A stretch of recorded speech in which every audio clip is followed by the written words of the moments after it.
Welcome to the Four Witnesses of the Messiah, Chapter 4, Session 3B, Jesus Christ the Apostle, the Sermon on the Mount, Part 1. I left you hanging at the very verge of the spiritual tsunami, of a spiritual earthquake that would shake heaven and earth. The Son of God was about to launch his manifesto, his lesson plan for his apostolic phase of his ministry. We are at Event 4.12, the Sermon on the Mount. So please turn to Matthew 5, Matthew 5:1, Event 4.12. And seeing the multitude, he went up into a mountain, a hill, and when he was set, his disciples came unto him, and he opened his mouth and taught them, saying.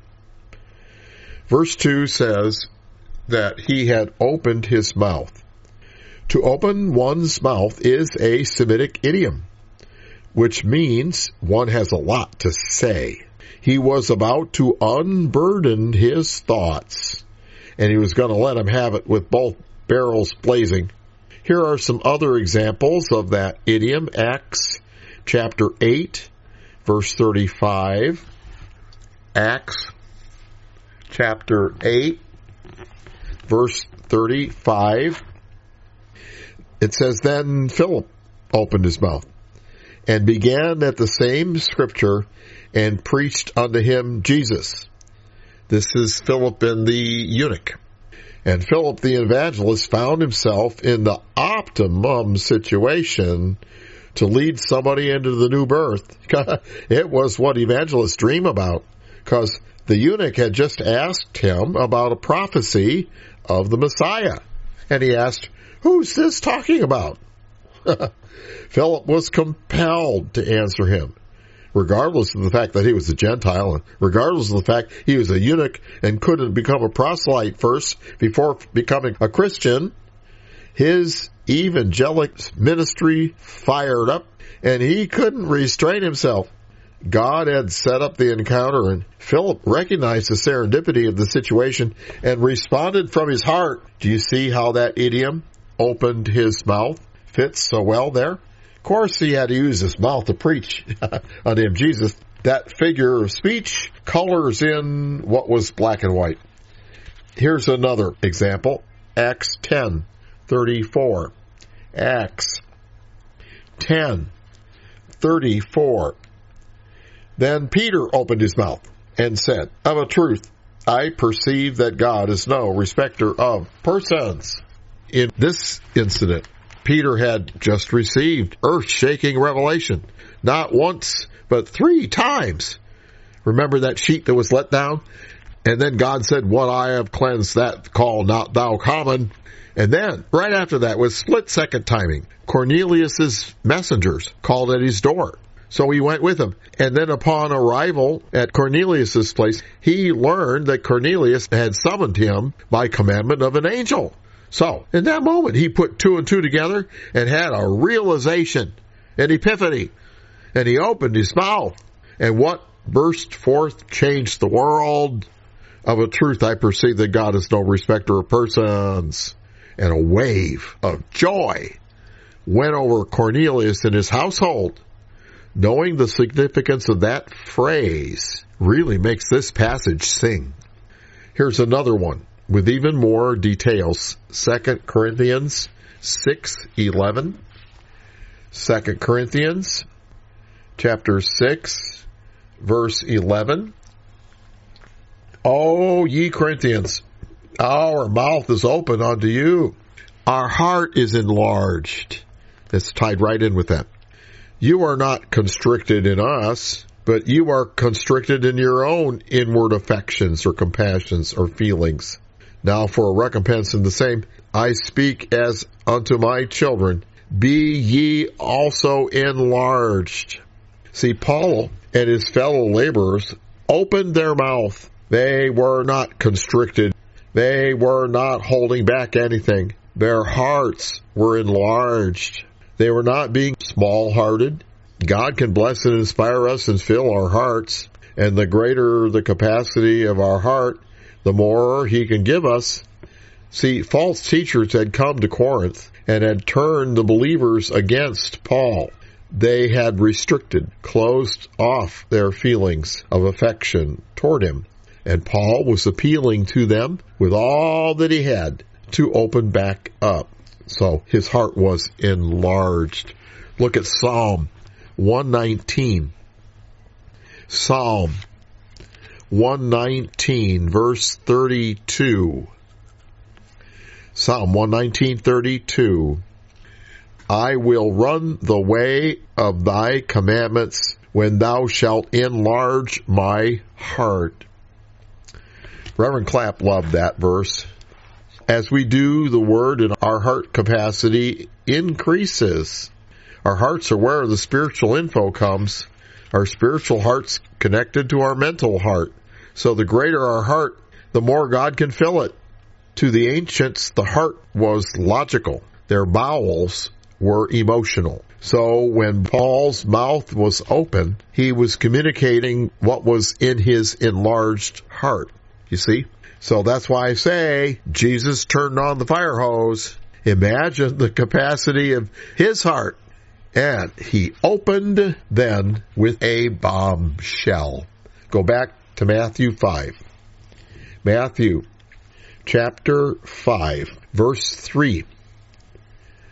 Blessed are the poor in spirit, for theirs is the kingdom of heaven. This was the Lord's opening statement. With oratorical presentations, the opening sentence usually is an attention getter, and it really was to those people at that time.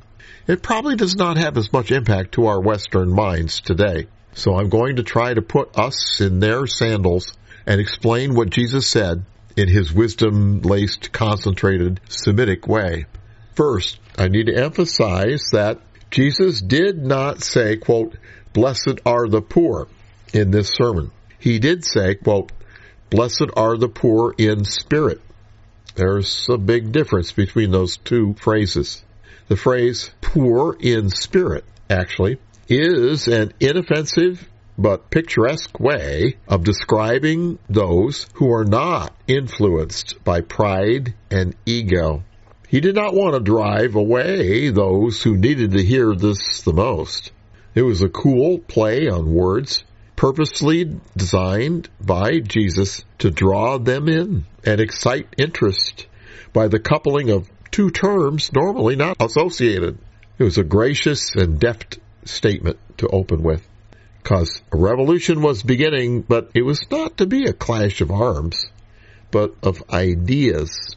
And the problem was with the opposition that this revolution was against.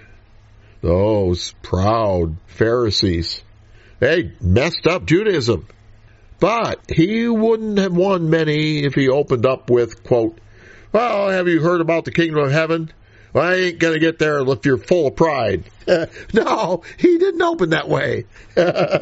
He drew them in with this beautiful phrase, poor in spirit.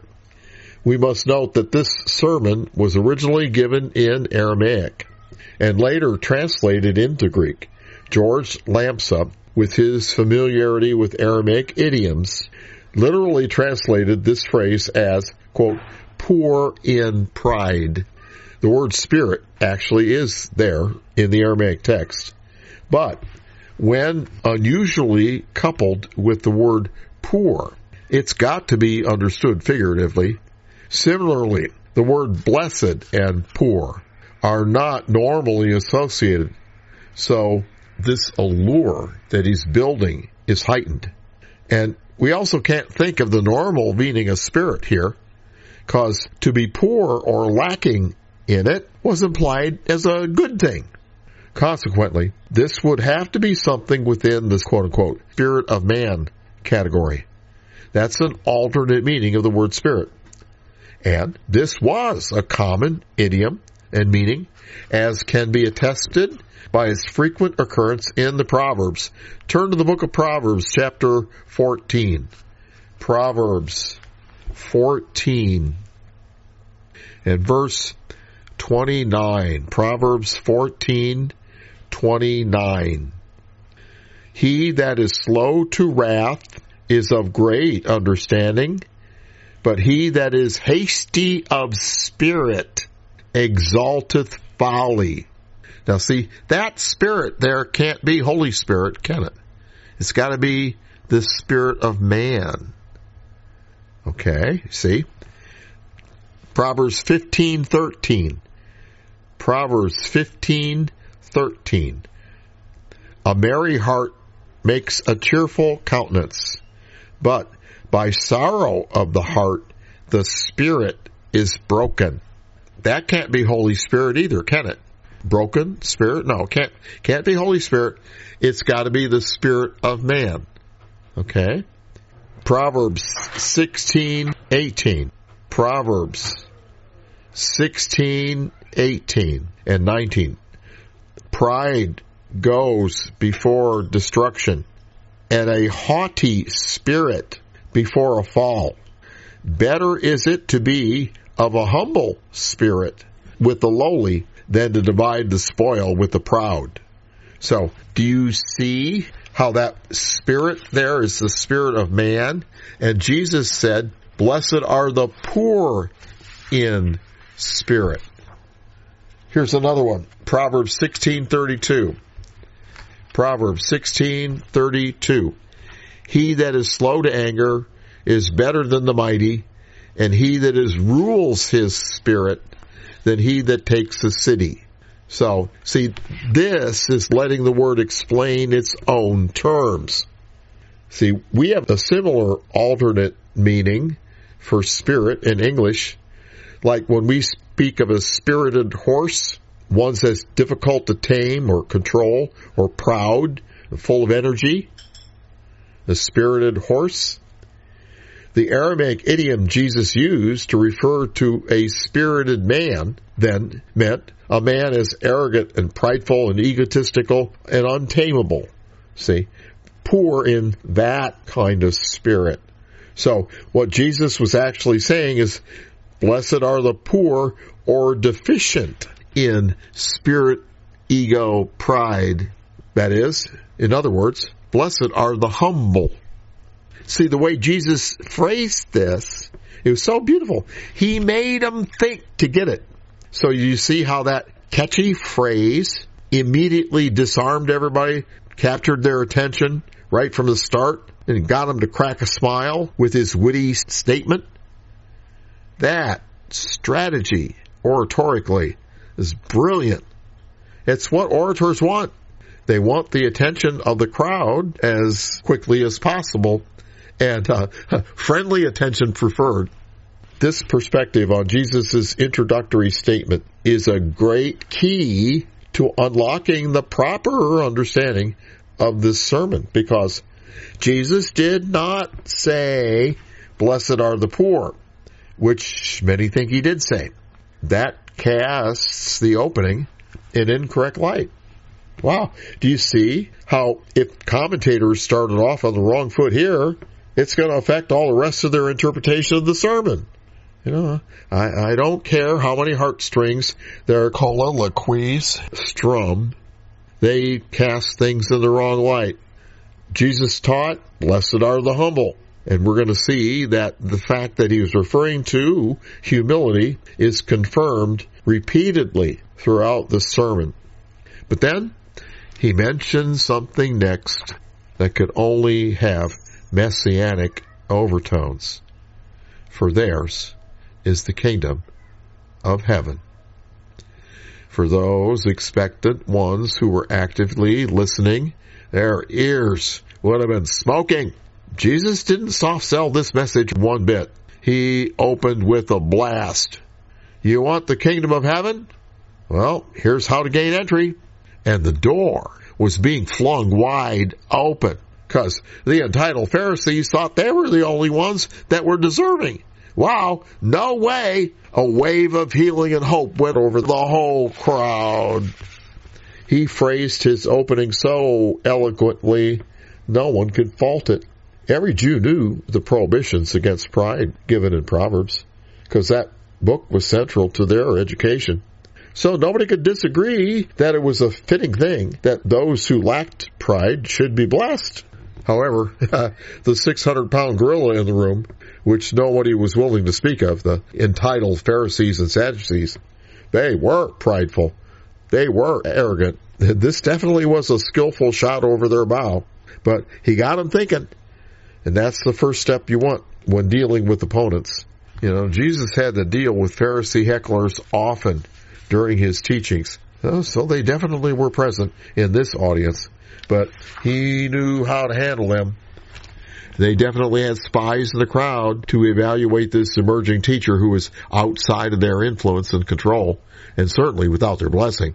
Yet even they could not interrupt to hush him as he began to speak, because he had phrased his words so well.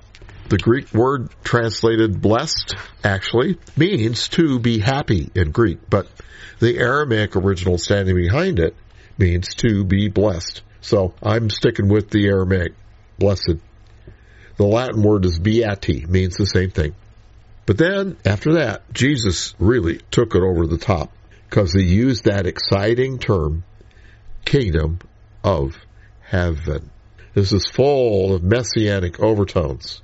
We recently studied the prophets in Old Testament history who foretold of the Messiah who would institute the millennial kingdom. Well, here he was speaking to a crowd of wanderers who were musing in their hearts, is this the one? John the Baptist had been telling them of his coming, but John had recently been jailed, so I believe many of John's disciples would have been present, considering joining Jesus' ministry. And others were there because they had heard of the miracles that Jesus had done in Galilee. And so to them, this phrase, kingdom of heaven, was like throwing gasoline on fire. Jesus certainly knew who he was, although he rarely came right out and said so. But here he clearly inferred it. And those who knew its significance had to have been staring at him intently with their mouths open in anticipation. And he was shooting right straight into their heart, kindling thoughts. He hit him with purple smoke right from the onset. This is just brilliant. Jesus shines in his great ability in rhetoric. But strangely, Jesus is absent from the list of the greatest orators of all time. But he truly is a most notable speaker for his masterful and artful use of the three elements of rhetoric, the ethos, logos, and pathos, used to persuade listeners. But he wasn't from the line of traditional Greek orators. His ethos was his sterling character. That and his miracles gave him the credibility to influence his audience. He already was esteemed as a noble, called young man, someone headed for the ministry because of the fact that he was a scripture reader in his hometown, in that synagogue. He already was gaining fame as a holy man and healer, having recently performed many miracles in Galilee. And we're going to see that his logos, his stellar use of logic and reasoning, was very persuasive. But to top it all was his pathos, his appeal to emotion to sway the listener. This was unequaled because of his compassion. He often told parables, stories, which drew the listeners in. He illustrated his teachings with references to nature and common items used in that culture of that time, not abstract concepts, but concrete things that people could identify with. Therefore, he wasn't difficult to listen to. His great compassion enabled him to empathize with his listeners and reach into their hearts to encourage them. And he embellished his points with beautiful figures of speech which were pleasing and intriguing to the listener. He spoke with such eloquence that his messages were forceful and moving. He was so confident, he spoke fearlessly. His words were very deep and profound. His subject matter concerned spiritual truths which affected everyone's life. This all was such a unique combination of presentation and subject matter that even his enemies said, quote, "No man ever spoke like this man." He should indeed be at the top of the list of the greatest speakers of all time. He especially was a master in the uses of figures of speech. Many grammarians and rhetoricians relegate the uses of figures being more ornaments, which render a discourse more pleasing to the ear. Richard Lanham, in his book, A Hand List of Rhetorical Terms, says that some even eschew figures when trying to persuade others and would rather just depend on logic to get the job done. But Jesus utilized every genuine method that was available. He was teaching truth, and he certainly had a moral right to use every one of these powerful instruments. His fancy words did draw people in with their beauty and their uniqueness. They also made his presentations memorable. Jesus even applied them to emphasize and organize his teaching. We're going to see that Jesus utilized repetitions in his oratorical presentation, like many other prophets in the Bible, to mark paragraphs and to make the job of organizing and memorizing and interpreting his thoughts easier for the listener. He was delivering his message not for mere entertainment. It was a formal announcement to be memorized, adopted, and carried out. And so, with these words, he will change the world. Verse 3. Blessed are the poor in spirit, for theirs is the kingdom of heaven. Blessed are they that mourn, for they shall be comforted. Blessed are the meek, for they shall inherit the earth. Blessed are they which do hunger and thirst after righteousness, for they shall be filled. Blessed are the merciful, for they shall obtain mercy. Blessed are the pure in heart, for they shall see God. Blessed are the peacemakers, for they shall be called the children of God. Blessed are they which are persecuted for righteousness' sake, for theirs is the kingdom of heaven. And blessed are ye, when men shall revile you and persecute you, and shall say all manner of evil against you falsely for my sake. Rejoice, and be exceeding glad, for great is your reward in heaven. For so persecuted they the prophets which were before you. I believe that these are the most profound words ever spoken. There are so many levels here. I can't wait to unfold them to you so you can see their beauty. This opening of his sermon was very ornate. Rarely does the Bible repeat words this many times. Usually 3 or 4 times. Repetition's the maximum. And I'm thinking maybe 9 is unprecedented.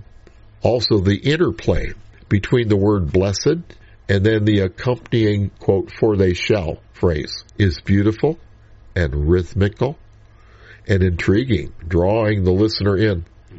There is even a further level of structure in this first section, which can be more easily seen in the biblical languages, which the sermon was delivered and later translated. Jesus spoke Galilean Aramaic, and the Gospel of Matthew was later given in both Greek and Aramaic. Now, in Aramaic, all of the direct objects of the first 8 uses of the verb to bless begin with the same letter, the letter L, lamed. This prefix is the preposition to, but it also can function in Aramaic to indicate the words that are a direct object of the verb. Also, the Aramaic repeats, because to them. That's translated in English as for theirs is, or for they shall. And that begins with the letter D, Daleth, in Aramaic. So these alliterations between the L and the L and the D, reinforce a rhythm that's built. Now, in the Greek translation, the definite article in the plural, hoi, those who are, is repeated. And in English, it renders this with the repeated phrase, are they. So, the translations all retain the force of the original Aramaic and that pattern by means of that repetition. But this cadence is purposefully changed in the ninth use of that word blessed, as we're going to see that. Together, the use of all these ornaments make this opening like an exciting fanfare, leaving one breathless to see what follows, though it indeed itself is full of beauty, promise, and wonder. The repetition of the word blessed is the figure of speech anaphora, which Bullinger in his book, Figures of Speech Used in the Bible, says is, quote, the repeating of the same word at the beginning of successive clauses, thus adding weight and emphasis to statements and arguments by calling special attention to them, unquote. We, in modern time, are not used to such flowery speech. Dr. Martin Luther King Jr.'s I Have a Dream speech is the most recent well-known example of the use of repetitions in American English. So, this opening by Jesus certainly would dazzle us. But we today might not discern the purpose for the figures that he used. I'm going to attempt to show the significance of these figures and reveal his purpose. The people of that time were more used to these types of oratorical embellishments. They did not have the recording devices or pen and paper to take notes. They had to depend upon their memories to retain the contents of such speeches. But, like a muscle which strengthens with use, they had trained their minds to do it. They were used to it. Today, since we've come to depend upon our technological crutches in this category, pen and paper and printing and recording devices and all that, this ability of the human mind is atrophied. I believe that there were many there who could recite what Jesus said in the Sermon on the Mount, word for word, months later. People who excelled at this ability were employed as messengers. The use of these oratorical devices that Jesus used facilitated memorization, and it also ensured that the messengers who recited his speech would preserve his emphasis when reciting it. Our formal communications are now based on writing, so this more ornate speech has fallen out of use, and thus we've lost the recognition of such things. Jesus used this repetition to build momentum and emphasis as he proceeded with his introduction.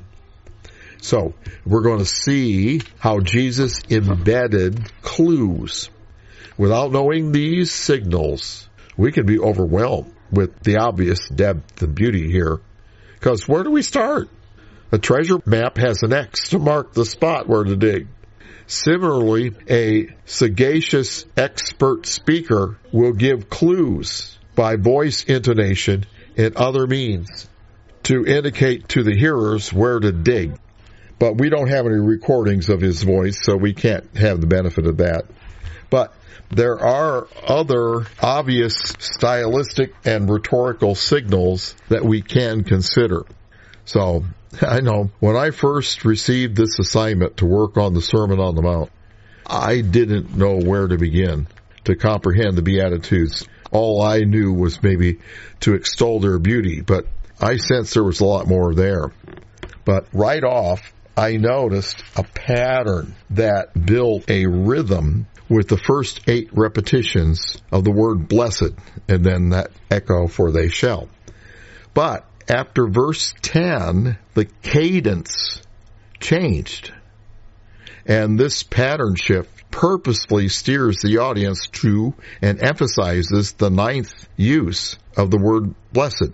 Because after so many instances of the rhythm going one way, the shift was very noticeable, thus attracting attention. And it adds great emphasis to the concluding phrase. So the passage of the Beatitudes is, blessed are the poor in spirit, for theirs is the kingdom of heaven.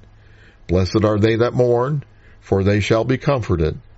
Blessed are the meek, for they shall inherit the earth. Blessed are they which do hunger and thirst after righteousness, for they shall be filled. Blessed are the merciful, for they shall obtain mercy. Blessed are the pure in heart, for they shall see God. Blessed are the peacemakers, for they shall be called the children of God. Blessed are they which are persecuted for righteousness' sake, for theirs is the kingdom of heaven. Blessed are ye. It changes. You see, this verse 11 is a change. Blessed are ye, when men shall revile you and persecute you, and say all manner of evil against you falsely for my sake.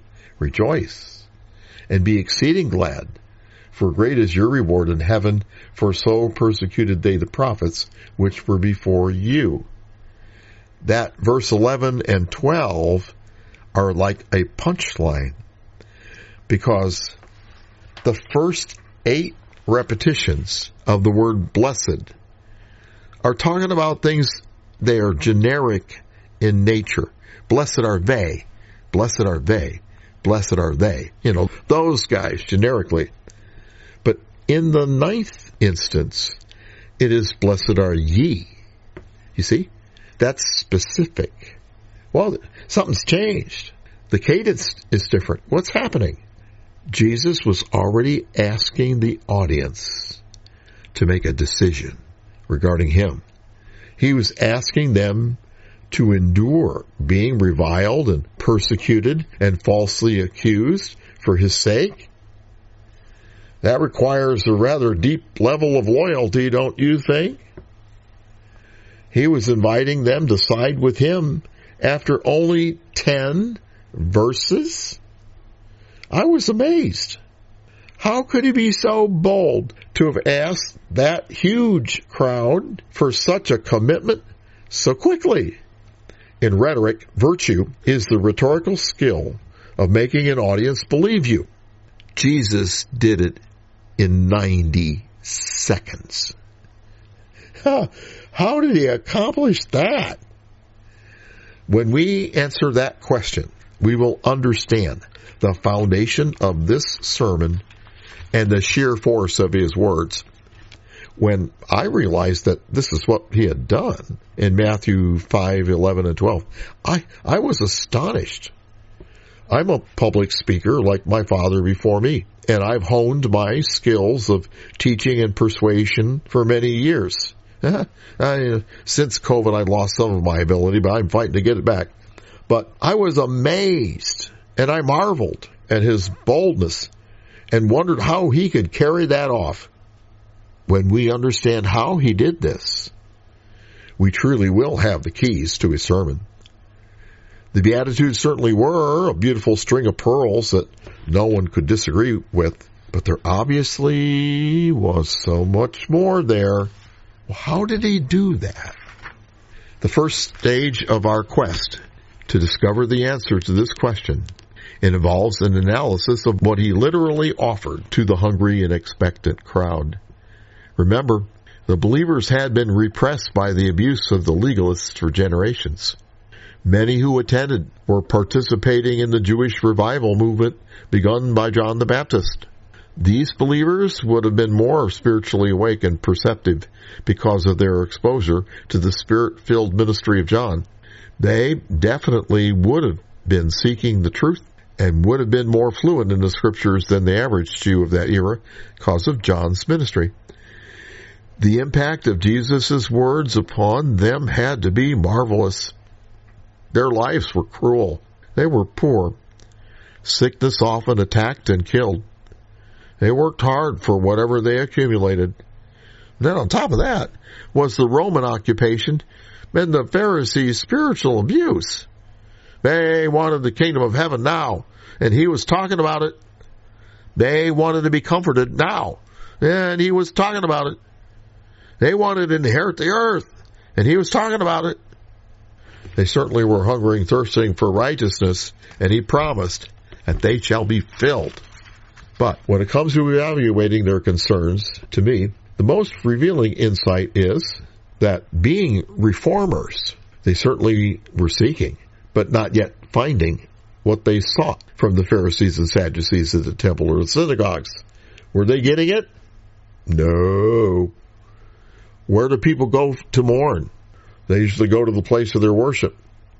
But were the Pharisees there giving them comfort? No. Instead of comfort, they were featuring judgment. Where do the meek congregate? Well, not at the local tavern. Were the meek being taught correctly by the scribes and Pharisees and Sadducees? Were they receiving their just due? Where do those who hunger and thirst for righteousness go? Were they getting what they wanted at their place of worship? Were they being satisfied? Or did they realize that somehow they weren't getting fed? Where do the merciful ply their trade?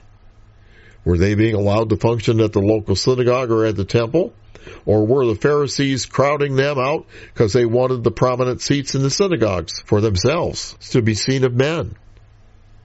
Were the pure in heart benefited by legalism? Were they getting what they came for? Were the peacemakers being allowed to utilize their skills in aiding God's people at the temple or local synagogues? Instead, they probably were being persecuted for righteousness' sake by the legalistic ones who, having dominated for decades, viewed them as competitors for the people's attention. If this were not the case, and the people had been getting what they came for, why then the popularity of John the Baptist's reform movement? Oh, the ceremonies and the music and the pageantry and the traditions were still there. The temple was beautiful and ornate and most impressive. But there was something missing. The word of truth and the Spirit of God, without which genuine believers would never be satisfied. Is the same thing true today? Are believers getting what they came for at their places of worship today? If not, this Jesus has something to offer. Not the same old Jesus, but an in-depth Jesus revealed by an accurate portrayal of Him in the Word. Wow! Imagine the impact Jesus was making on the hearts of those expectant people with His opening words. He was boldly proclaiming to them that they would get positive results with His repeated use of the absolute, for they shall, for they shall, for they shall. He was affirming to them, you can still get what you came for to your place of worship, what you came to your place of worship for. A place exists where this is available. Well, where is that? It's in the kingdom of heaven. And if you are poor in pride, you can have it. Oh, the 600-pound gorilla in the room, the heretofore unmentioned Pharisees and Sadducees, had not been giving them what they came to the synagogue and the temple for. What? No outward rituals? What? No religious trappings? No. None. Jesus was proffering a new paradigm from the inside out, not from the outside in. He was encouraging genuine religion, springing from within one's heart with all those beautiful things, not something imposed from the outside. And Jesus was offering this to them in beautiful, flowery language, a string of pearls that no one could disagree with.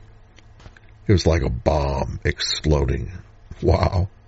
And then in verse 12, Jesus told them, although indirectly, that He was a prophet, like the prophets of old. He promised them that they would be rewarded for enduring persecution for His sake, because the prophets who came before Him were similarly treated. Can you begin to see how effective and convincing these words were to that hungry and expectant crowd on that day? Can you begin to see how He could be so bold to ask them to side with Him and even endure persecution for my sake? But I haven't told you how He did it yet. All right? The next layer in the discovery and analysis and opening of our understanding of this first section of his sermon involves a signal that Jesus purposely inserted. It's like an X that marks the spot where we should dig. Because I was wondering how he did it in 90 seconds. And the answer came to me in one of my epiphanies at 2:30 in the morning after a day of praying for deliverance from some bad weather. And it dawned on me that Jesus had marked the treasure map with the X with a phrase repetition in verses 3 and 10 that brackets the first 8 Beatitudes with the pregnant phrase, for theirs is the kingdom of heaven. Blessed are the poor in spirit, for theirs is the kingdom of heaven. And verse 10, blessed are they which are persecuted for righteousness' sake, for theirs is the kingdom of heaven. That for theirs is the kingdom of heaven is a significant rhetorical device that's often employed in the scriptures. I found this phrase repetition at the beginning and ending of a section is like a paragraph marking, framing a subject. It serves to emphasize and influence and direct the content of the entire paragraph. It's a subset of Bullinger's figure Amoebaon, Amoebaeon, which is the multiple repetition of a phrase. I coined a subset of it when there are only 2, and I named that figure sympaxis, or framing. And my wife and I found many of those when we were researching repetitions. If we follow this dig here signal that Jesus inserted and focus our attention on this section, thus bracketed, then we can see both the key to comprehending the depth of the Beatitudes and also understand how Jesus could ask for their loyalty so quickly and realistically expect them to respond. The phrase, kingdom of heaven, definitely has messianic overtones, and his repetition of that phrase in that way indicates he intended for all the content in between, all those Beatitudes, to be understood in the light of their implications in the kingdom of heaven. So if we look at each of the first 8 Beatitudes from a messianic perspective, we're going to see the fireworks that were going off in the hearts of many of the perceptive seekers and wanderers who were present on that day. This repetition is what I call the Rosetta Stone for this exciting first section and truly entire sermon. Because not only Jesus was strongly implying you can get what you came for, these things are still available. Don't give up. Don't succumb to the abuse. Rise up, be blessed, be healed. He also was indicating that these things are going to be served up in the kingdom of heaven. When Jesus mentioned the kingdom of heaven, it definitely catalyzed great excitement. The listeners on that hillside in Galilee certainly had to be struck with amazement and surprise and wondering to themselves, is this really true? Are the end times upon us? Is this Jesus of Nazareth, the Messiah? To us today, some of these implications of these blessings for the kingdom of heaven are more obvious than others. For example, he spoke of the meek inheriting the earth. Well, when's that going to happen? When the Messiah came. For those who mourn, what's their greatest comfort? When they see their loved ones again. Well, when's that? At the resurrection, inaugurated by the coming of the kingdom of heaven. When will the ultimate payout or rewards come for those who hunger and thirst for righteousness? In the events that are part of the kingdom of heaven, when righteousness shall reign. When will the pure in heart see God? In the times brought by the kingdom of heaven. Regarding the peacemakers, when shall the ultimate manifestation of being the children of God come? In the kingdom of heaven. When will the persecuted obtain their just rewards? You guessed it. in the events inaugurated by the kingdom of heaven. All these can be shown to have clear connection with the kingdom of heaven. But what about the merciful obtaining mercy? Is there messianic undercurrents to that? Ordinarily, one would understand mercy generically as in the withholding of deserved punishment or consequences. However, if we take the suggestion given by the bracketed phrase and look at the occurrences of the word mercy to see if there are any connections with the end times, we discover that mercy also was a messianic term. The ultimate form of mercy is our redemption. It was even phrased like that in the prophecy of Zechariah, the father of John the Baptist. Quote, to perform the mercy promised to our fathers, unquote, in Luke 1:72. But I haven't finished explaining how Jesus was able to ask for their loyalty in 90 seconds. His audience was well versed in the uses of figures of speech because they heard lots of oratory. And I'm sure they were wondering about the rumors. Were they true about this Jesus of Nazareth? Was he really the Messiah? Well, who else could do the miracles he did? Who else could speak so beautifully and boldly? But I think what really proved it to them was when they realized the significance of the phrase repetition of the Rosetta Stone. Before Napoleon's soldiers discovered the Rosetta Stone, all the hieroglyphics plastered all over Egypt's tombs and monuments were undecipherable. All of ancient Egypt was a mystery. But then, this large stone was discovered that had the same message carved on it in 3 ways. In Egyptian hieroglyphs, Greek, and Demotic language. That served as the key to decipher the Egyptian hieroglyphics, and suddenly a vast treasure of ancient history was opened to the world. Just as many things were unlocked by the Rosetta Stone, many things about the Beatitudes were suddenly revealed to the crowd who understood the purpose of that repetition figure. Jesus was signaling, think of these Beatitudes in terms of their function in the kingdom of heaven. As they contemplated the significance of the phrase repetition right then, in real time, or later reviewing it from memory and discussing it with their peers, they realized, wow, here is someone who knows more about the kingdom of heaven than we have ever known. He must be the Messiah. That is why I believe Jesus could expect them to make a commitment to him after speaking only for 90 seconds. Wow. But the Rosetta Stone of the sermon does more than that, as we're going to soon see. I had wondered if Matthew chapters 5 through 7 were the actual words that Jesus spoke then, or if it all was a paraphrase or summary of what he said. But I think that in light of its ornate structure with all these figures, it's obvious that this is the entirety of his presentation.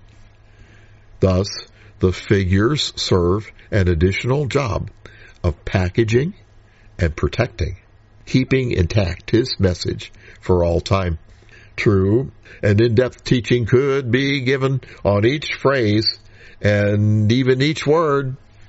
That's a joy for us to follow upon, for his words are so deep.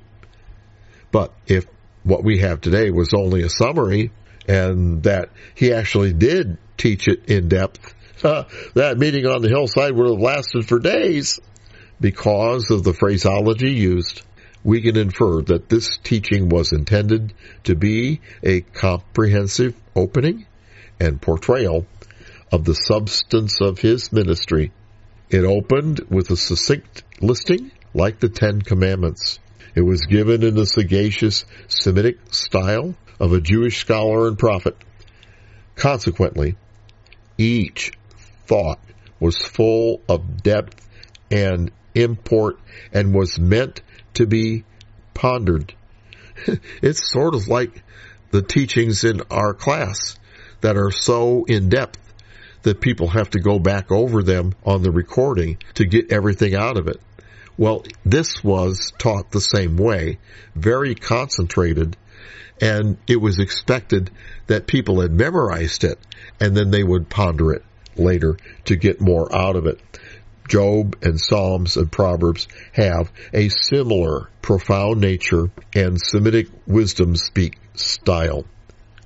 This sermon can be proven to be an introduction to Jesus' entire ministry, because we're going to see in future sessions, and also in my volume 3 of these sermons, he constantly referred back to these subjects throughout the rest of his ministry. He constantly spoke of the kingdom of heaven, and he was formally introducing that subject here. But there is much more beauty here, because even though the ultimate fruition of those things was to be in the kingdom of heaven, the blessings are said to be in the present tense. King James puts the word are in italics. Blessed are they, blessed are they, because of the influence of the Aramaic that stands behind it. So I think it's properly supplied.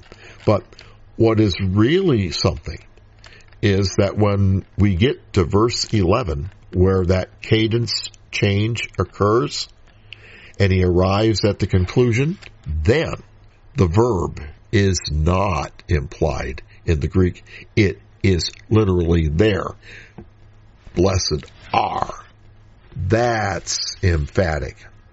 And I think that present tense are casts its shadow back upon all the blessings. So, all those promises are in the future kingdom, but the humble are humble now, and those who mourn, mourn now, and the meek are meek now, and those who hunger and thirst do so now, as with the merciful and pure in heart and peacemaking, and those who stand through persecution. These are not prohibitions. Thou shalt not, thou shalt not. They are invitations. These are not what not to do. They are what to do. The legalists have been pushing the believers. Jesus pulled them. But we are not done uncovering the treasures that are here. I believe these 12 verses are the most profound words ever spoken. I believe there are gems to be mined here. There are kaleidoscopic levels of beauty layered here that once we see them, we will come closer to our goal of knowing the real Jesus, our Lord and Savior. That's what I want, don't you? Join me next week as we uncover more layers of the beauty packed into these words as we continue this exposition of biblical accuracy. Bless you.